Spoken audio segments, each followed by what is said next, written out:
Livre 1, Samuel 2. Le jeune Samuel assurait le service du Seigneur en présence du prêtre Élie. La parole du Seigneur était rare en ces jours-là, et la vision peu répandue. Un jour, Élie était couché à sa place habituelle. Sa vue avait baissé et il ne pouvait plus bien voir. La lampe de Dieu n'était pas encore éteinte. Samuel était couché dans le temple du Seigneur, où se trouvait l'arche de Dieu. Le Seigneur appela Samuel, qui répondit « Me voici ». Il courut vers le prêtre Élie et il dit « Tu m'as appelé, me voici ». Élie répondit « Je n'ai pas appelé, retourne te coucher ». L'enfant alla se coucher.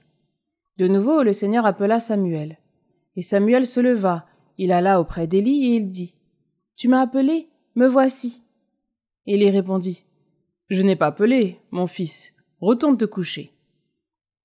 Samuel ne connaissait pas encore le Seigneur, et la parole du Seigneur ne lui avait pas encore été révélée. De nouveau, le Seigneur appela Samuel.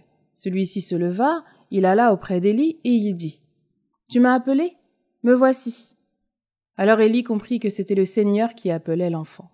Et il lui dit « Va te recoucher, et s'il t'appelle, tu diras « Parle, Seigneur, ton serviteur écoute ». Samuel alla se recoucher à sa place habituelle. Le Seigneur vint, il se tenait là et il appela comme les autres fois. « Samuel, Samuel !» Et Samuel répondit « Parle, ton serviteur écoute. » Le Seigneur dit à Samuel « Voici que je vais accomplir une chose en Israël, à faire tinter les deux oreilles de qui l'apprendra.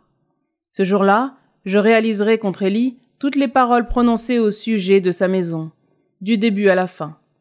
Je lui ai annoncé que j'allais juger sa maison pour toujours. À cause de cette faute, sachant que ses fils méprisaient Dieu, il ne les a pas repris. Voilà pourquoi, je le jure à la maison d'Élie, ni sacrifice, ni offrande, rien ne pourra jamais effacer la faute de la maison d'Élie. » Samuel resta couché jusqu'au matin. Puis il ouvrit les portes de la maison du Seigneur. Mais Samuel craignait de rapporter à Élie la vision. Élie appela Samuel et dit « Samuel, mon fils !» Il répondit « Me voici ». Élie ajouta « Quelle est la parole qu'il t'a adressée ? Ne me la cache pas, je t'en prie. Que Dieu amène le malheur sur toi, et pire encore, si tu me caches le moindre mot de toute la parole qu'il t'a adressée. » Samuel lui rapporta toutes les paroles sans rien lui cacher. Alors Élie déclara « C'est le Seigneur, qu'il fasse ce qui est bon à ses yeux. » Samuel grandit.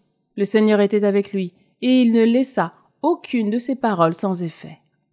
Tout Israël, depuis Dan jusqu'à Beersheba, reconnut que Samuel était vraiment un prophète du Seigneur.